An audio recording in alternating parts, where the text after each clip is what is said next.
الحمد لله رب العالمين والعاقبة للمتقين والصلاة والسلام على سيد الأنبياء والمرسلين وعلى آله وأصحابه الطيبين الطاهرين أما بعد فأعوذ بالله من الشيطان الرجيم بسم الله الرحمن الرحيم قل إن كان آباؤكم وأبناؤكم وإخوانكم وأزواجكم وعشيرتكم وأموال اقترفتموها وتجارة تخشون كسادها ومساكن ترضونها أحب إليكم من الله ورسوله وجهاد في سبيله فتربصوا حتى يأتي الله بأمره والله لا يهدي القوم الفاسقين صدق الله العظيم الصلاة والسلام عليك يا رسول الله الصلاة والسلام عليك يا حبيب الله الصلاة والسلام عليك يا نبي الله الصلاة والسلام عليك يا نور الله وعلى آلك وأصحابك يا حبيب الله صلى الله تعالى عليك وسلم.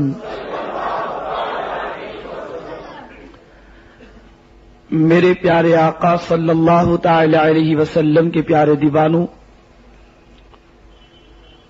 جس آیہ کریمہ کی تلاوت کا میں نے شرف حاصل کیا، رب قدیر اس کے متعلق مجھے حق کہنے اور آپ تمامی حضرات کو حق سننے کی توفیق عطا فرمائے.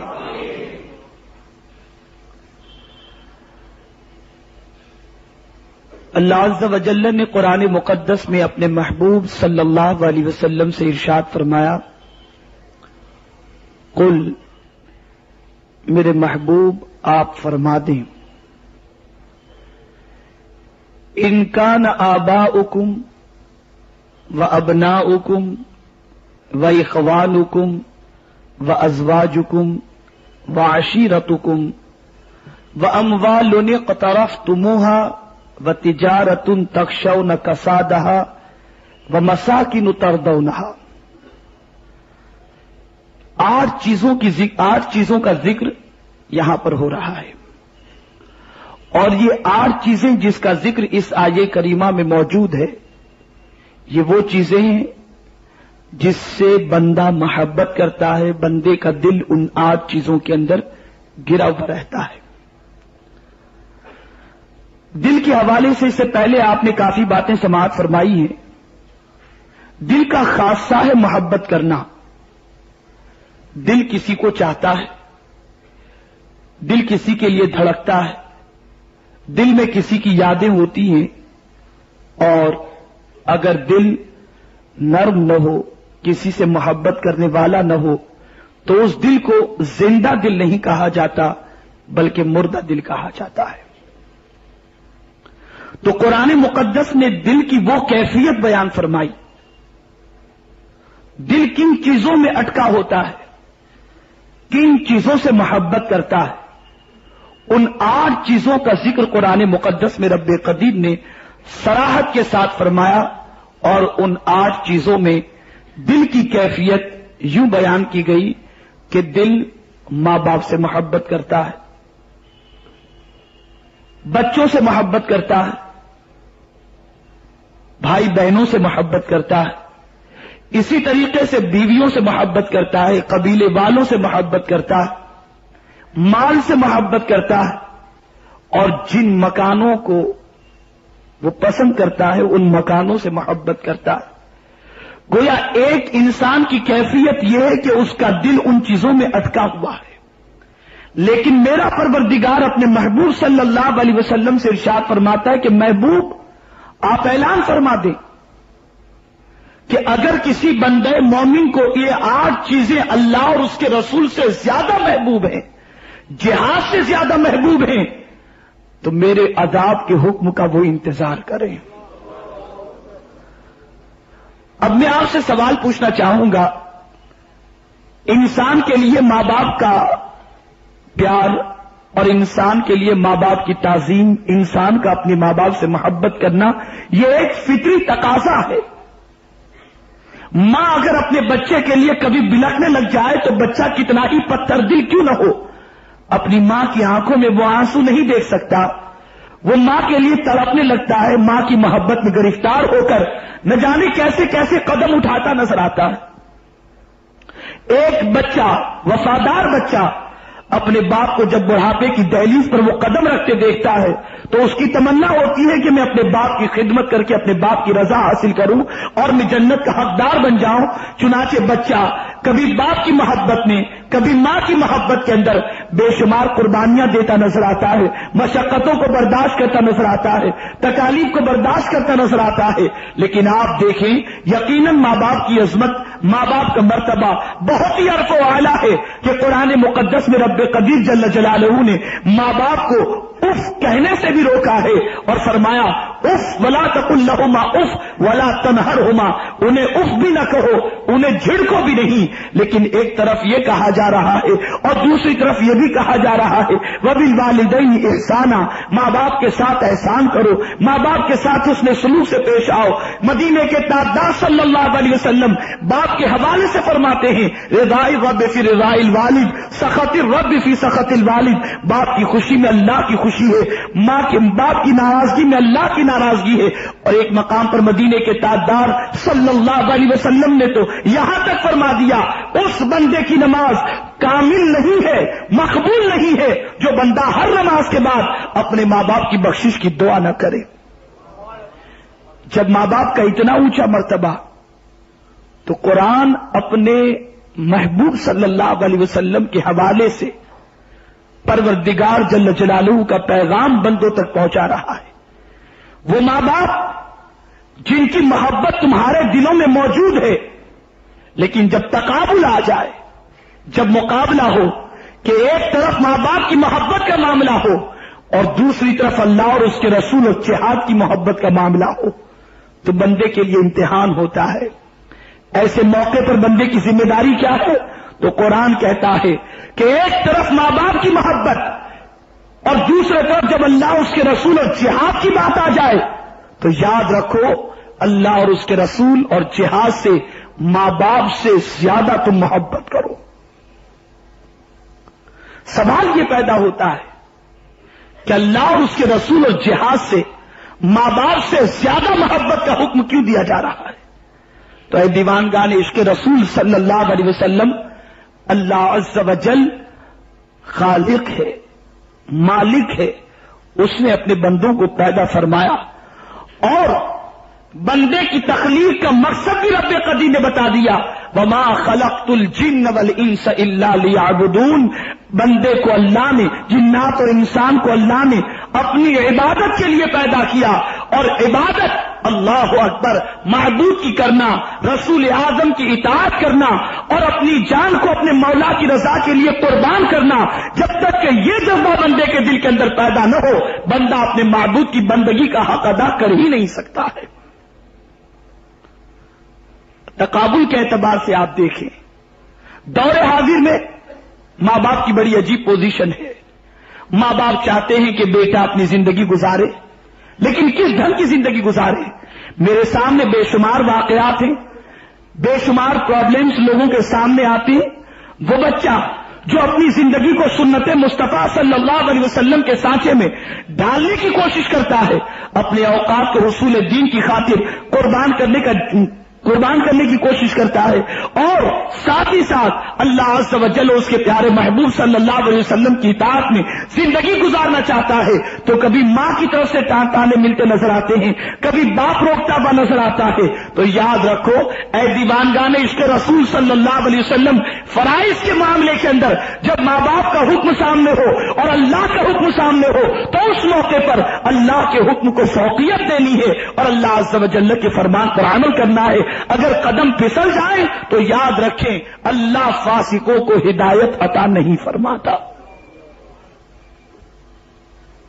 ہاں یہاں یہ بات دل و دماغ کے اندر رہے.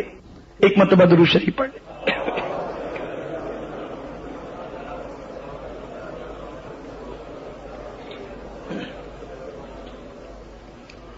اللہ رب محمد صلی اللہ علیہ وسلم نحن عباد محمد صلی اللہ علیہ وسلم. تو میرے پیارے آقا صلی اللہ تعالی علیہ وسلم کے پیارے دیوانوں، ایک طرف ماں باپ کی محبت کا معاملہ ہو، دوسری طرف اللہ اور اس کے رسول کی محبت کا معاملہ اور جہاد کی محبت کا معاملہ ہو. آپ دیکھیں نماز کا وقت ہے اور ماں کہہ رہی ہے تو نماز کے لیے نہ جا، باپ کہہ رہا ہے نماز کے لیے نہ جا. آپ دکان پر موجود ہیں، کسٹمرز کی بھیڑ بھاڑ نظر آ رہی ہے، آپ کو ڈر لگ رہا ہے کہ آپ کی جماعت چھوٹ جائے گی، آپ کو ڈر لگ رہا ہے کہ آپ کی نماز چھوٹ جائے گی. اب آپ کہہ رہا ہے آپ نماز کے لیے بے قرار ہیں، آپ ابا سے کہہ رہے ہیں مجھے نماز کے لیے جانے دو. اگر باپ کہے بیٹا تو نماز کے لیے جائے گا تو کسٹمرز چلے جائیں گے، اتنا نقصان ہوگا، ایسے موقع پر بچہ کیا کرے؟ تو فرمایا گیا ایسے موقع پر باپ کے حکم کا خیال نہ کرے، وہ مسجد کی طرف کشا کشا دوڑتا چلا جائے. اللہ عز و جل اس دوڑنے پر اسے اجر بھی عطا فرمائے گا اور پروردگار اس کے باپ کے دل میں اس کی محبت بھی پیدا فرما دے گا. دور حاضر میں یہی تو ہو رہا ہے. اسی طریقے سے آپ دیکھیں ایک بچہ دکان پر موجود ہے، کسٹمرز موجود ہے، آ گیا گھیرا خریدنے کے لیے، گاہک کی بھیڑ بھاڑ نظر آ رہی ہے، اب مال ڈیفیکٹڈ ہے، باپ کہہ رہا ہے بیٹے دے دو، جھوٹ بول دو. اب قرآن کہہ رہا ہے وَاجْتَنِبُوا قَوْلَ الزُّورِ، جھوٹ سے پرہیز کرو. اب بندہ اس موقع پر باپ کی بات مان کر جھوٹ بولے یا اللہ کی بات مان کر جھوٹ سے پرہیز کرے تو ایسے موقع پر بندے کو اپنی زبان کو لگام دینا ہے، جھوٹ سے پرہیز کرنا ہے. اگر وہ جھوٹ سے پرہیز کیا، اللہ کے فرمان پر عمل کیا اور مولا اس پر اس کو اجر عظیم عطا فرمائے گا. میرے پیارے آقا صلی اللہ علیہ وسلم کے پیارے دیوانوں، اسی طریقے سے ماں کا معاملہ ہے، اسی طریقے سے باپ کا معاملہ ہے. باپ کا حکم اور اللہ کے حکم کے اندر ٹکراؤ ہو جائے، ماں کے حکم اور اللہ کے حکم کے اندر ٹکراؤ ہو جائے تو ایسی صورت میں یہ بات دل و دماغ کے اندر رکھنی ہے کہ ہمیں اللہ کے فرمان پر پہلے عمل کرنا ہے، رسول کے فرمان پر پہلے عمل کرنا ہے. اسی طریقے سے یہ بھی بتا دوں کہ بچہ عبادت اور ریاضت کر کے، کبھی ماں باپ اگر نماز اور عبادت اور ریاضت میں اگر سستی کا مظاہرہ کرتے ہو تو اپنے آپ کو باپ سے زیادہ، باپ سے بڑے مرتبے والا کبھی تصور نہیں کرنا چاہیے اور اپنے عبادت کے زون کے اندر کبھی اپنے ماں باپ کو جھڑکنا نہیں چاہیے کہ ابا جان میں تو آپ سے اچھا ہوں کہ کم از کم 5 وقت کی نماز تو پڑھ لیتا ہوں، آپ تو نماز سے بھی کوسوں دور ہیں، آپ تو تلاوت سے بھی کوسوں دور ہیں. نہیں، اللہ اکبر، یہ بات دل و دماغ کے اندر محفوظ رکھو. ہزار تم صدقے کر رہے ہو، ہزار تمہارے نام اعمال میں حج اور عمرے لکھے ہوئے ہوں، لیکن جب باپ کا تقابل ہو تو تمہارے لیے ذمہ داری ہے کہ تم باپ کے ادب کا لحاظ رکھو، باپ کے مرتبے کا لحاظ رکھو، باپ کے مقام کا لحاظ رکھو. یہاں تک فرمایا گیا اللہ اکبر، رسول گرامی وقار صلی اللہ علیہ وسلم کے نائبین ارشاد فرماتے ہیں کہ اگر کسی کی ماں کافرہ ہو، ماں مشرکہ ہو اور وہ مندر میں پوجا کے لیے جا رہی ہو اور بیٹے سے کہے مجھے مندر تک چھوڑ دے تو بیٹا باپ ماں کو ادھر چھوڑنے کے لیے نہیں جائے گا، لیکن مندر سے پوجا کر کے اگر ماں گھر کی طرف لوٹ رہی ہو اور بچے کے سہارے کی ضرورت ہو اور وہ بچے سے کہے بیٹا مجھے گھر تک پہنچا دے تو بچے کی ذمہ داری ہے کہ اپنی ماں کو گھر تک پہنچا دے. اس سے آپ اندازہ لگائیں کہ ماں باپ کا مقام اور مرتبہ کتنا افضل و اعلیٰ ہے، کتنا بلند و بالا ہے. بہت سارے لوگ اپنے ماں باپ کے حکم کو بالکل پس پشت رکھتے ہیں، ماں باپ کے مرتبے کا لحاظ نہیں رکھتے. بڑی عجیب کیفیت ہے، بڑا عجیب حال ہے آج کے دور کے اندر. دنیا کا انسان اپنے ماں باپ کے حق کی حق تلفی کر کے، ماں باپ کی حق تلفی کر کے اپنے مولا کو ناراض کر رہے ہیں، اللہ عز و جل اس کے پیارے محبوب صلی اللہ علیہ وسلم کو ناراض کر رہے ہیں. قرآن کہہ رہا ہے یقیناً ماں باپ کا مرتبہ بہت افضل و اعلیٰ ہے، لیکن جب حقوق اللہ کی بات آئے، جب اللہ کے فرمان کی بات آئے، جب رسول اعظم کے فرمان کی بات آئے اور دوسری طرف ماں باپ کی بات آئے اور یہ ٹکراؤ جب پیدا ہو تو مقدم اللہ اور اس کے رسول کے فرمان کو رکھنا ہے اور اس پر عمل کرتے ہوئے زندگی گزارنا ہے. دوسرے اسٹیج پر آپ دیکھیں تو انسان کا اپنی اولاد سے محبت کا معاملہ بڑا عجیب تر ہوتا ہے. بچے کے باپ کی فطرت ہے، ماں کی فطرت ہے اپنی اولاد سے بے پناہ محبت کرنا. کرنا. اللہ اکبر. یہی اولاد کی محبت نہ جانے کبھی کبھی کس کو کہاں سے کہاں پہنچا دیتی ہے. انما اموالکم واولادکم فتنہ. بے شک مال اور اولاد یہ انسان کے لیے آزمائش کی چیزیں ہیں. آج کے دور کے اندر انسان اپنے بچوں کی خواہش کی تکمیل کے لیے نہ جانے اپنے مولا کے فرمان کو کس طریقے سے ٹھکراتا ہوا نظر آتا ہے. رب قدیر کے فرمان اور بچوں کی تربیت کی جب بات آتی ہے تو انسان کی زندگی میں تقابل، انسان کی زندگی کے اندر بڑا عجیب تردد نظر آتا ہے. آپ ذرا دیکھیں، کبھی بچے کی محبت اتنی غالب ماں باپ پر ہو جاتی ہے کہ نماز کا وقت بھی جا رہا ہو لیکن ماں باپ اپنے بچوں کو نماز کی تاکید کرتے نظر نہیں آتے. بچوں کی محبت اتنی غالب ہو جاتی ہے کہ غیر شرعی امور کی طرف بچے کے قدم بڑھ رہے ہیں تو ماں باپ بچوں کو اب غیر شرعی امور سے روکتے نظر نہیں آتے.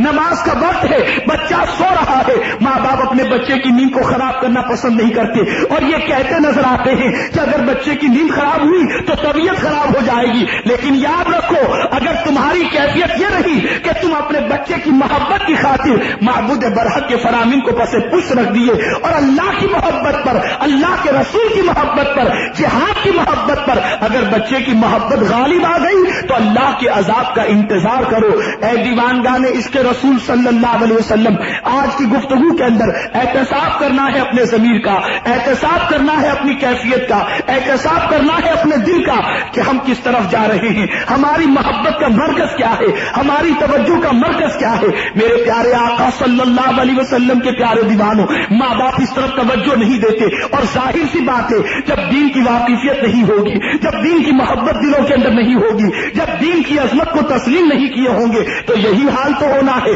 آج کا دور بڑے فتنی کا دور ہے، آج کا دور بڑا پرآشوب دور ہے اور اس دور کے اندر انسان اپنے آپ کو بچا نہیں پاتا. لیکن یاد رکھو اے دیوانگان عشق رسول صلی اللہ علیہ وسلم، اگر تم نے اپنے دل کے اندر مدینے کے تاجدار کی محبت کو جگہ دے دی تو تمہارے لیے سارے کام آسان ہو جائیں گے. تاریخ بتاتی ہے، رسول گرامی وقار کے شہدائیوں کی زندگی بتاتی ہے کہ جب مقابلہ ہوا ماں باپ کی محبت کا اور مقابلہ ہوا اللہ اور اس کے رسول اور جہاد کا تو انہوں نے جہاد اور اللہ اور اس کے رسول کی محبت کو فوقیت دی اور اپنی جان کو اپنے معبود کی بارگاہ میں قربان کرتے نظر آئے. کیا آپ کو نہیں معلوم؟ جنگ احد کے واقعے کو دیکھیں، ابھی یہ جنگ، اللہ اکبر، آپ اندازہ لگائیں شوال کی 15 تاریخ کو یہ معرکہ ہوا لیکن اس معرکے کے اندر رسول گرامی وقار صلی اللہ علیہ وسلم کے جانثار صحابہ میدان جنگ کے اندر اترتے نظر آتے ہیں. کیفیت کیا ہے، عالم کیا ہے، حالات کیا ہے، تو آپ اگر تاریخ کا مطالعہ کریں تو آپ کو پتا چلے گا. رسول گرامی وقار صلی اللہ علیہ وسلم کے جانثار صحابہ میں حضرت مصعب ابن عمیر، حضرت سیدنا امیر حمزہ، حضرت عبداللہ ابن جحش رضی اللہ تعالی عنہما، جن کا ذکر بہت زیادہ تاریخوں کے اندر ملتا نظر آتا ہے اور بے شمار صحابہ رسول گرامی وقار صلی اللہ علیہ وسلم کے ساتھ میدان احد میں جاتے ہوئے نظر آتے ہیں. لیکن ان سرکار کے غلاموں کے قافلے کے اندر 300 منافق بھی موجود ہوتے ہیں.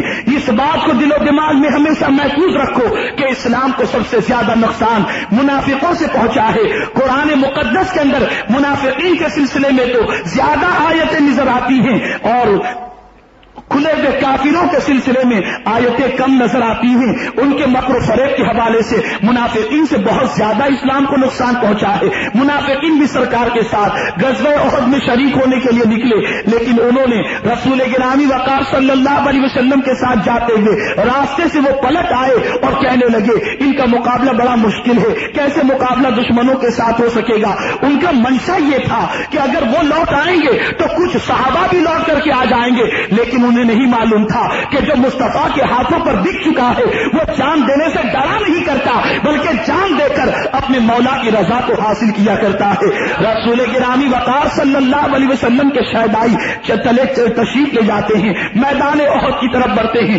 آپ جانتے ہو میدان احد کے اندر جب صحابہ کرام علیہ رضوان پہنچے اس پہاڑ کی عظمت پر قربان، جس پہاڑ کی غار کے اندر مدینے کے تاجدار صلی اللہ علیہ وسلم نے تھوڑی دیر کے لیے آرام فرمایا تھا، اس پہاڑ کو مدینے کے تاجدار صلی اللہ علیہ وسلم نے اس طریقے سے اس کے حوالے سے ارشاد فرمایا فرمایا یہ جنت کے پہاڑوں میں سے ایک پہاڑ ہے، یہ پہاڑ مجھ سے محبت کرتا ہے، تم بھی اس سے محبت کرو۔ اور آپ کو معلوم ہے پہاڑ کی عظمت پر قربان، پہاڑ کا اطاعت رسول پر قربان۔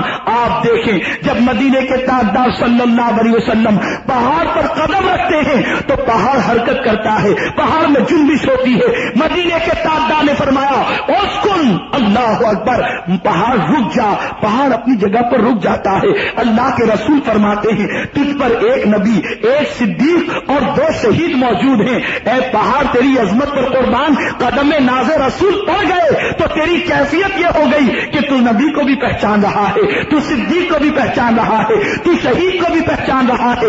اس سے بڑا سرکار کا غیب داں ہونا اور کیا اس کے لیے دلیل چاہیے؟ اللہ کے رسول موجود ہیں، صدیق بھی موجود ہیں، عثمان غنی بھی موجود ہے، فاروق اعظم بھی موجود ہیں۔ سرکار صلی اللہ علیہ وسلم ابھی ان صحابہ کی زندگی سرکار کے ساتھ گزر رہی ہے، لیکن پیشن گوئی فرما رہے ہیں، ایک نبی، ایک صدیق اور 2 شہید جلوگر ہیں۔ صدیق کے حوالے سے شہید نہیں فرماتے، 2 صحابی کے حوالے سے شہید فرماتے ہیں۔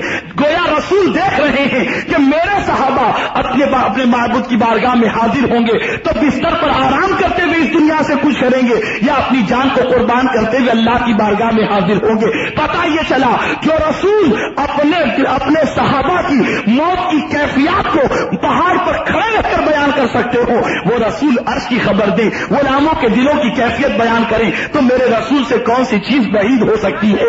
اے دیوانگان عشق رسول صلی اللہ علیہ وسلم، آپ ذرا جائزہ لیں، آپ ذرا سوچیں، مدینے کے محل وقوع کے سلسلے میں غور کریں۔ میدان احد کے اندر سرکار صلی اللہ علیہ وسلم صحابہ کرام علیہم رضوان کے ساتھ جب تشریف لے گئے، بڑی عجیب کیفیت تھی۔ جب دشمنان اسلام کا لشکر پہنچتا ہے تو مدینے میں ایک پادری رہا کرتا جس کی عظمت، جس کی عبادت، جس کی زندگی کے سلسلے میں مدینے کے لوگ بڑے عجیب تذکرے کیا کرتے، اس کو بڑا عابد تصور کرتے، اس کی بات پر سب لبیک کہا کرتے۔ وہ یہاں سے ہجرت کر کے مکہ مکرمہ چلا گیا تھا اور مکہ مکرمہ سے جب دشمنان اسلام کا لشکر جنگ احد کے لیے تیار ہو کر میدان احد کی طرف جب بڑھا تھا تو اسے سب سے پہلے رکھا گیا، اور اس لیے رکھا گیا کہ جب مدینے والے اس عابد و زاہد کو دیکھیں گے تو اس کی بات پر لبیک کہتے ہوئے اس کی طرف پلٹ آئیں گے۔ اللہ اکبر، ایک طرف غلامان رسول کا لشکر موجود ہے، دوسری طرف دشمنان رسول کا لشکر موجود ہے۔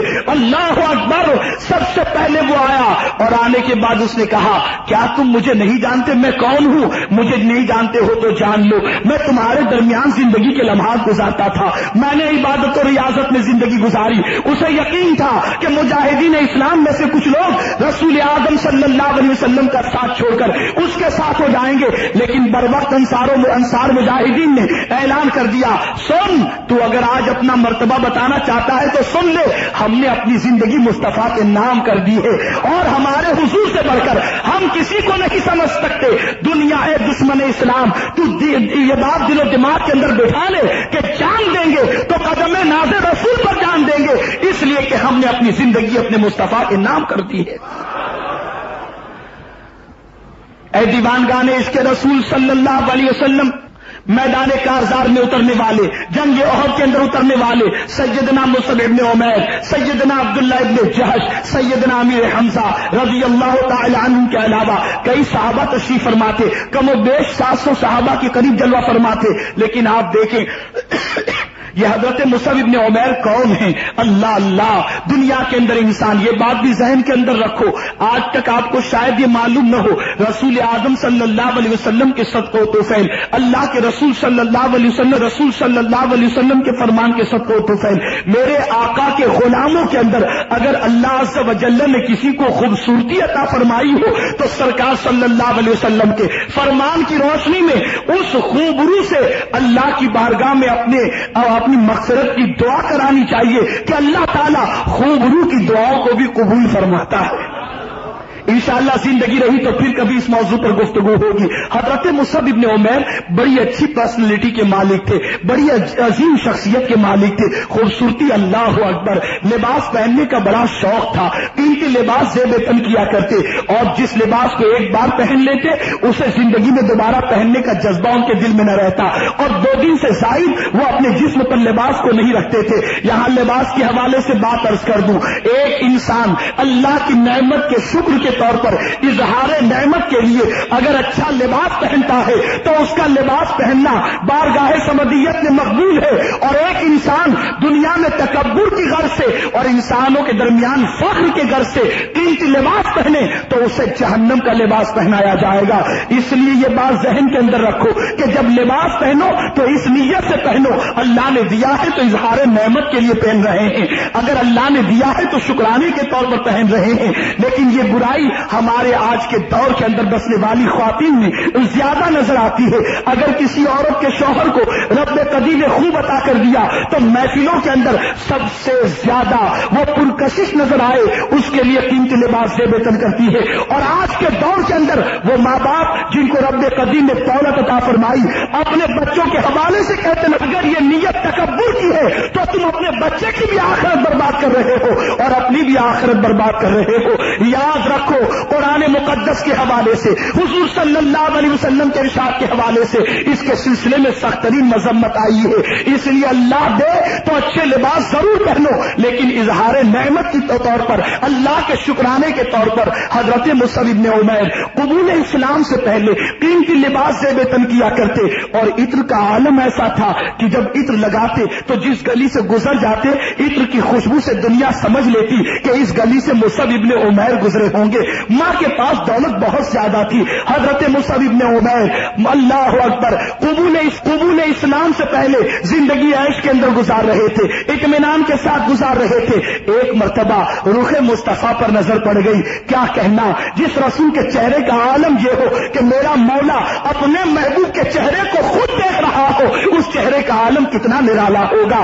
جس محبوب کے چہرے کی قسم خدا خود قرآن میں یاد فرما رہا ہو, اس چہرے کی کیفیت کیا ہوگی. اللہ اکبر. مدینے کے تاجدار صلی اللہ علیہ وسلم کے چہرے مبارک پر نظر پڑی, دل دے بیٹھے, اپنے آقا کو دل دے بیٹھے. اور سرکار کی صورت ہی ایسی تھی, چہرے مبارک ہی ایسا تھا جو دیکھتا دیکھتا ہی رہ جاتا, جو دیکھتا دل کے اندر بسا لیا کرتا, جو دیکھتا نگاہوں میں محسوس کر لیتا, جو دیکھتا ان کے اوپر فرشتہ ہو جاتا, جو دیکھتا سب کچھ قربان کرنے کے لیے آمادہ ہو جاتا. لیکن دیکھنے والوں کے مزاج میں تبدیلی ہوتی ہے. اگر محبت سے کوئی دیکھے تو زندگی بھر دل دے بیٹھے, اور اگر محبت دل کے اندر نہیں ہے تو ہزار وہ دیکھا کرے. دیکھنے کے لیے بھی میں آپ کو ایک چیز بتاؤں, صرف ایک نور سے کام نہیں چلتا, دیکھنے کے لیے 2 نور کی ضرورت ہوتی ہے. جب 2 نور ہو تب دیکھنے کے بعد کیفیت پیدا ہوتی ہے. میرے پیارے آقا صلی اللہ علیہ وسلم کے پیارے دیوانوں, ایک آنکھ کا نور ہے اور ایک دل کا نور ہے. اگر یہ 2 نور سے میرے مصطفیٰ کو کوئی دیکھتا تو زندگی بدل جاتی تھی. اور دل کا دیا بجھا ہوا ہے, آنکھوں سے ہزار دیکھے کوئی فرق نہیں پڑتا. تو مصعب ابن عمیر کا دل مصطفیٰ پیارے کو دیکھنے کے بعد ایسا روشن ہو چکا کہ رسول اعظم صلی اللہ علیہ وسلم کے وہ دیوانے بن گئے, آقا کی محبت میں تڑپنے لگے. اور یہ اس دور کا واقعہ ہے جب اسلام قبول کرنا اللہ اکبر اپنی جان کو تلوار, اپنی جان کو ہتھیلی میں رکھنے کے برابر تھا, تلوار کے نیچے زندگی گزارنے کے برابر تھا. سولی پر چڑھ جانا اور رسول اعظم کے دامن کو تھامنا دونوں برابر تھا. اے مصعب ابن عمیر, آپ کی عظمتوں پر قربان کہ آپ نے سب کچھ قربان کرنا پسند کر لیا, لیکن دامن مصطفیٰ تھام کر اللہ عز و جل کی رضا آپ نے حاصل کر لی. حضرت مصعب ابن عمیر اسلام قبول کر لیتے ہیں. ماں کو اطلاع ملتی ہے مصعب ابن عمیر نے اسلام قبول کر لیا ہے.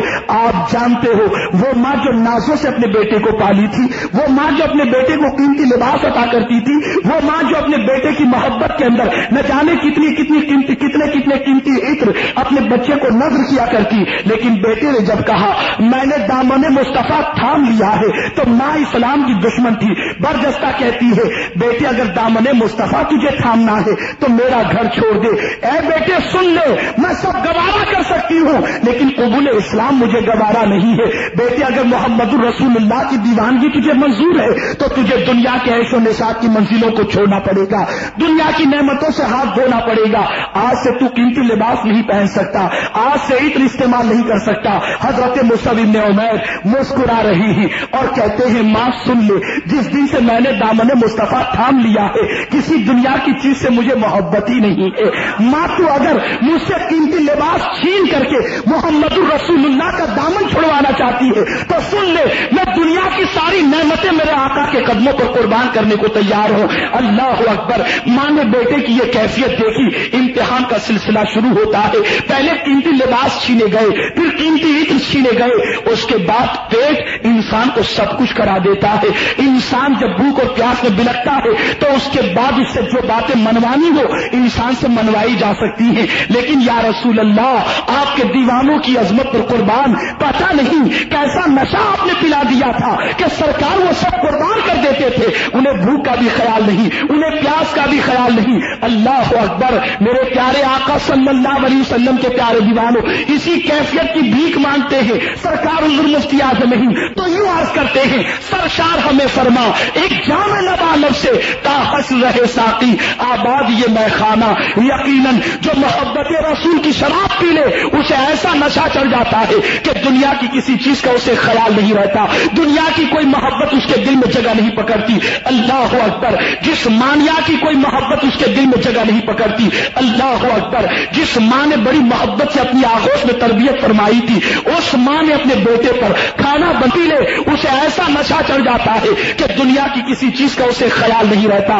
دنیا اس ماں نے اپنے بیٹے پر کھانا بنتی لے اسے ایسا نشہ چڑھ جاتا ہے کہ دنیا کی کسی چیز کا اسے خیال نہیں رہتا، دنیا کی کوئی محبت اس کے دل میں جگہ نہیں پکڑتی۔ اللہ اکبر۔ جس ماں نے بڑی محبت سے اپنی آغوش میں تربیت فرمائی تھی اس ماں نے اپنے بیٹے پر کھانا بند کر دیا، پانی بند کر دیا، آزمائش کا سلسلہ شروع ہوتا ہے، امتحان کا سلسلہ شروع ہوتا ہے، لیکن ایک طرف ماں کی محبت تھی اور دوسری طرف اللہ اور اس کے رسول اور جہاد کی محبت تھی۔ میں یہی بتانا آپ کو چاہتا ہوں، یہ تقابل ہو رہا ہے، امتحان کی منزلوں میں قدم رکھ چکے ہیں۔ اللہ اکبر۔ سختیاں اتنی بڑی کہ گھر چھوڑ کر کے تشریف لے گئے، ہجرت فرما جاتے ہیں اور ہجرت سے جب واپس لوٹتے ہیں چہرے پہ گرد و غبار اٹی ہوئی ہے، جسم پر بوسیدہ لباس موجود ہے۔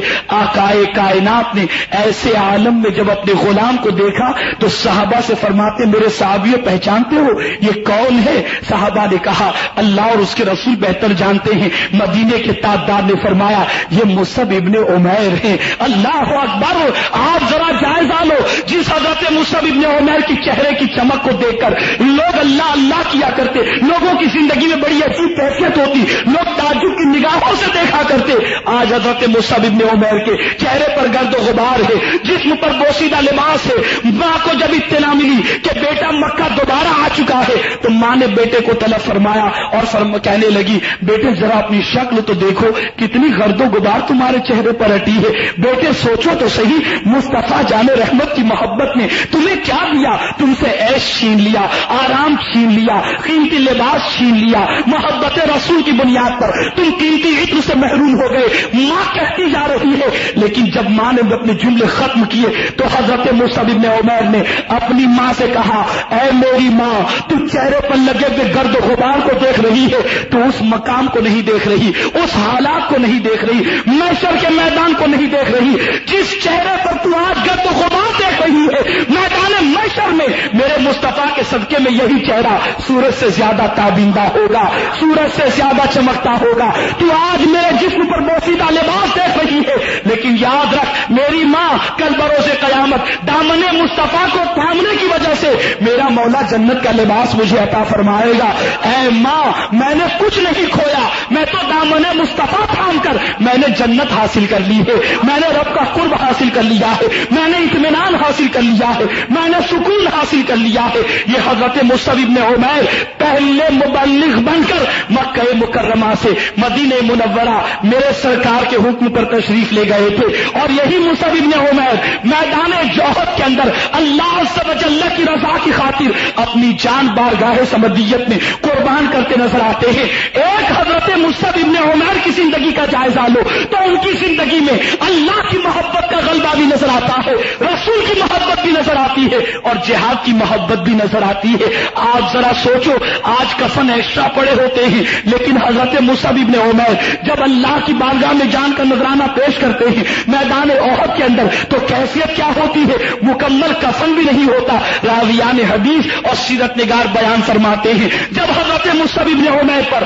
کفن رکھا گیا تو اگر سینے سے سر سے لے کر پیر تک لایا جاتا تو پوزیشن پیر تک نہیں ہوتی, اگر اوپر لے جایا جاتا تو پیر تک کے نیچے کا حصہ کھلا رہتا, اور اگر نیچے کی طرف لے جایا جاتا تو سینے سے اوپر کا وہ حصہ کھلا رہتا. مدینے کے تاجدار نے اس موقع پر حضرت مصعب ابن عمیر کے پیر کے مقام پر کی طرف گھاس رکھنے کا حکم عطا فرمایا. اور یہاں یہ بات بھی عرض کر دوں, بڑا عجیب دور ہے.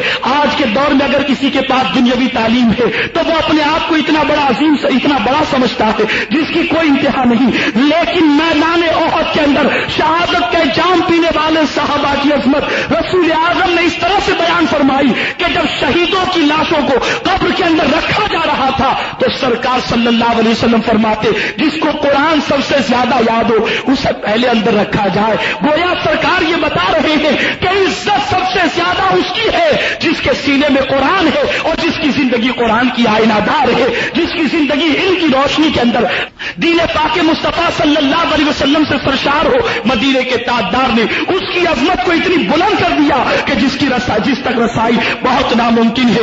آپ ذرا اندازہ لگائیے اور دیکھیے آج کے دور کے اندر صاحب علم جو جن کے پاس اللہ نے جن کے پاس اللہ عز و جل نے دین کا علم عطا اللہ عز و جل نے دین کا علم عطا فرمایا, ان کا وقار انسانوں کے درمیان کیسا ہے. آپ دیکھیں گے اگر آج کے دور کے اندر صاحب علم اگر اچھے لباس پہن لے تو ہماری سوسائٹی کا وہ طبقہ جن کے پاس دنیاوی دولت بھی موجود ہے, جن کے پاس دنیاوی معلومات بھی موجود ہے, اسے دیکھنے کے بعد کہتا ہے مولانا کو شاید کوئی بکرا لگ گیا ہوگا.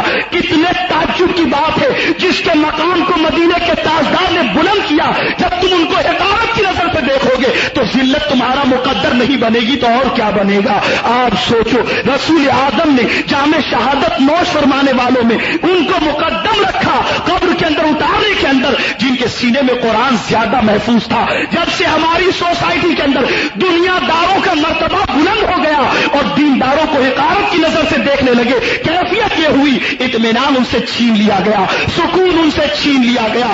عرض یہ کر رہا تھا حضرت مصعب ابن عمیر رضی اللہ المولا تبارک و تعالی عنہ اللہ کے رسول صلی اللہ علیہ وسلم کی خوشی کی خاطر, رب کی خوشی کی خاطر اور اعلاء کلمت الحق کی خاطر اپنی جان قربان کرتے نظر آتے ہیں. اب تھوڑی دیر کے لیے حالات حاضرہ کی طرف میں آپ کی توجہ کو مبذول کروں. آپ ذرا دیکھیں تو صحیح کتنا عجیب دور ہے. دشمن مسلمانوں پر حملہ کر رہا ہے اور مسلمانوں ہی کو ٹیررسٹ کہہ رہا ہے. آپ ذرا سوچو تو صحیح کیا کیفیت ہے, کیا حالات ہیں. آج باطل طاقتوں کی پوزیشن یہ ہے, کبھی چیچنیا پر مسلمانوں پر حملہ ہو رہا ہے, کبھی فلسطین کے مسلمانوں پر حملہ ہو رہا ہے, اور اخبار کی سرخیوں کے اندر نظر آتا ہے کہ مسلمان ٹیررسٹ ہے. ارے نادانو, کتنے تعجب کی بات ہے, ظلم تم ہی کر رہے ہو اور ظالم مسلمانوں کو بتا رہے ہو, بس پریشان تم کر رہے ہو اور ٹیررسٹ مسلمانوں کو بتا رہے ہو. یہاں یہ بات بھی میں عرض کر دوں, یہ جو منصوبہ ہے در حقیقت اسلام کے اس آفاقی نظام کو کچلنے کا منصوبہ ہے جس کے بارے میں دنیا یقین رکھتی ہے.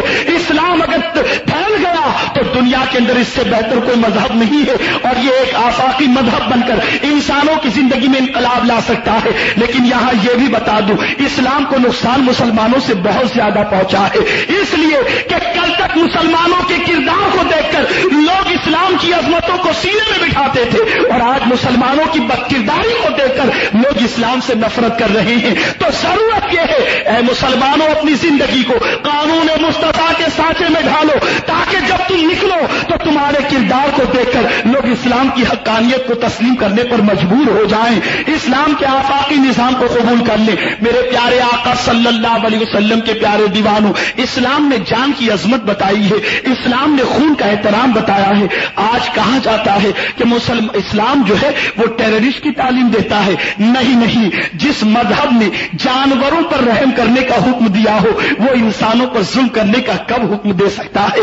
ذرا دیکھو تو صحیح، سیدنا عمر فاروق رضی اللہ تعالیٰ عنہ ارشاد فرماتے ہیں اگر میرے دور خلافت کے اندر ایک خارش زدہ بکری اگر بغیر علاج کے مر گئی تو میں ڈرتا ہوں میدان قیامت میں اپنے مولا کو میں کیا جواب دوں گا۔ جو خلیفۃ المسلمین اپنی رعایا میں سے خارش زدہ بیماری کی ہلاکت پر اس طرح سے افسوس کا اظہار کرتے ہو، میدان قیامت کی جواب دہی کا تصور جن کی زندگی میں کب کبھی طاری کر دیتا ہو، بھلا انسانوں پر ظلم وہ کیسے کر سکتے ہیں؟ ہمارے مذہب نے انسانوں پر ظلم کا حکم نہیں دیا، انسانوں پر رحم کرنے کا حکم دیا ہے، انسانوں سے حسن سلوک کا حکم دیا ہے۔ بیعت کے فرض یہ کر رہا تھا میدان احد کے اندر حضرت مصعب بن عمیر نے جان قربان کر کے دنیا والوں کو بتا دیا کہ جب اللہ اور اس کے رسول کی محبت اور جہاد کی محبت کے مقابلے کے اندر ماں کی محبت آ جائے اور دنیا تمہارے سامنے ہو اور تمہیں آزمایا جائے، سب کچھ ٹھکرا دینا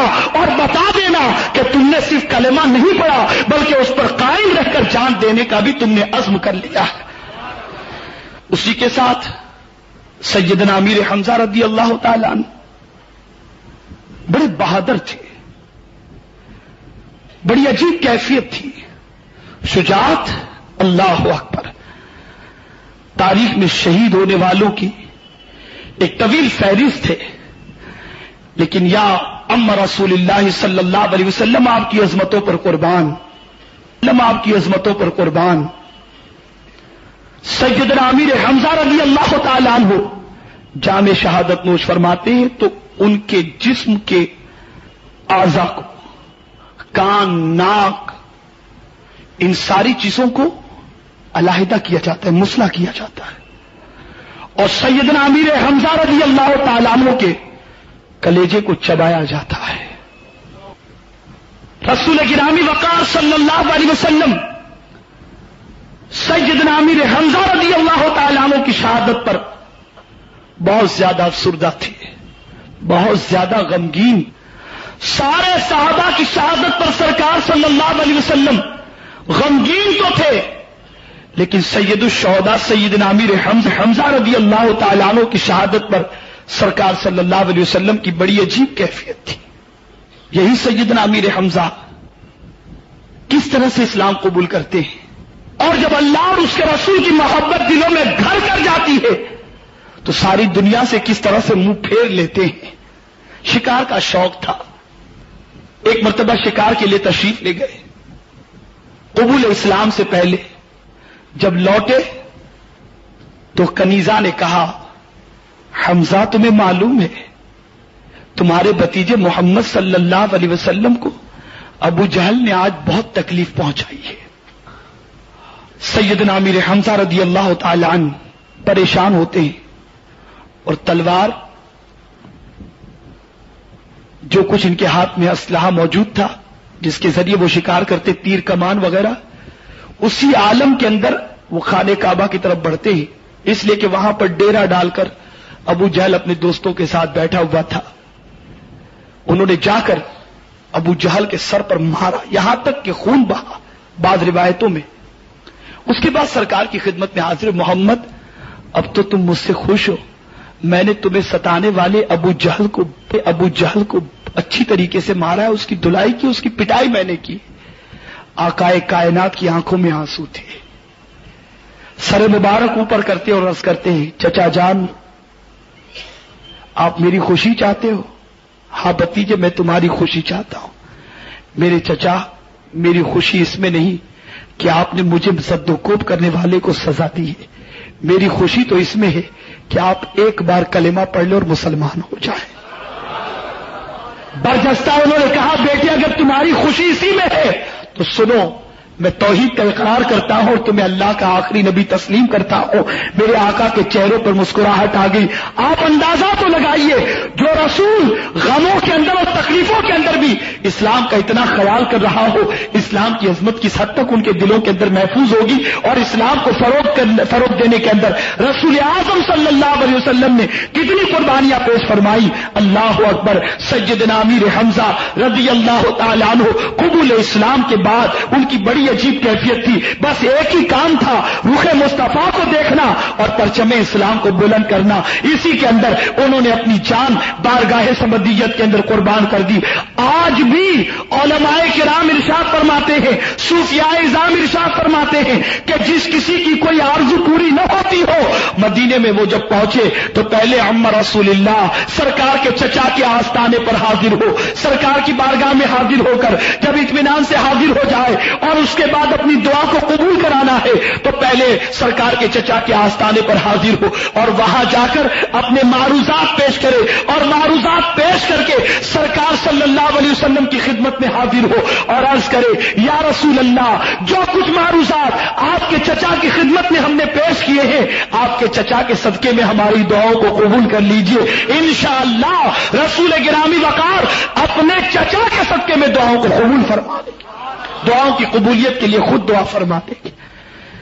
اور حضور کی دعا کا عالم قرآن کہتا ہے ان صلاتک سکن لہم. میرے محبوب، آپ کی دعا تو غمزدوں کے دلوں کے لیے قرار ہے. انشاءاللہ اس پر پھر میں کبھی گفتگو کروں گا. کہنے کا یہ مقصد ہے کہ ماں باپ کی محبت اور اللہ اس کے رسول اور جہاد کی محبت کا تقابل ہو تو یہ ذہن میں رہے، اللہ اور اس کے رسول اور جہاد کی محبت کو فوقیت دینا ہے. بہت سارے نوافل اور نفل کام ایسے ہیں کہ ماں باپ کرنے کے لیے منع کرتے ہیں لیکن بچہ ضد کے اندر کرنے لگ جاتا ہے. مثال کے طور پر حج فرض ہو چکا ہے، اس کے لیے اگر ماں باپ روکیں تو اس موقع پر ماں باپ کی بات نہیں ماننی، حج کے لیے نکل جانا ہے. لیکن اگر نفل حج کی بات ہے، ماں باپ انکار کر رہے ہیں تو ایسی صورت میں کیا کیا؟ تو فرمایا گیا ماں باپ کی اطاعت کی جائے. کیا کیا جائے؟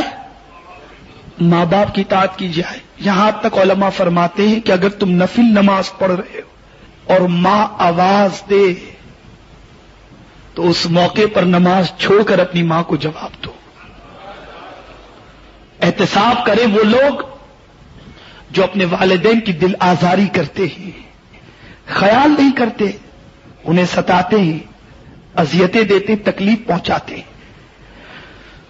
ان کو اس چیز سے پرہیز کرنا چاہیے، ان کی خوشی کا خیال رکھنا چاہیے اور یہ بات دل و دماغ میں بٹھا لو کہ ماں باپ کی دعاؤں سے پروردگار اپنے قرب کی دولت عطا فرماتا ہے. میں نے گفتگو یہاں تک پہنچائی، انشاءاللہ کوشش کروں گا مزید آگے باتیں کچھ آپ کے سامنے پیش کروں. مختصراً یہ کہ آج سے یہ عہد کرو کہ اللہ عز و جل اور اس کے پیارے محبوب صلی اللہ علیہ وسلم اور جہاد سے سب سے زیادہ محبت کریں گے. یہاں میں یہ بتا دوں کہ اللہ نے ماں باپ سے محبت نہ کرنے کا حکم نہیں دیا. ماں باپ سے تو محبت کرنا ایک فطری تقاضا ہے، طبیعت میں یہ چیز موجود ہے.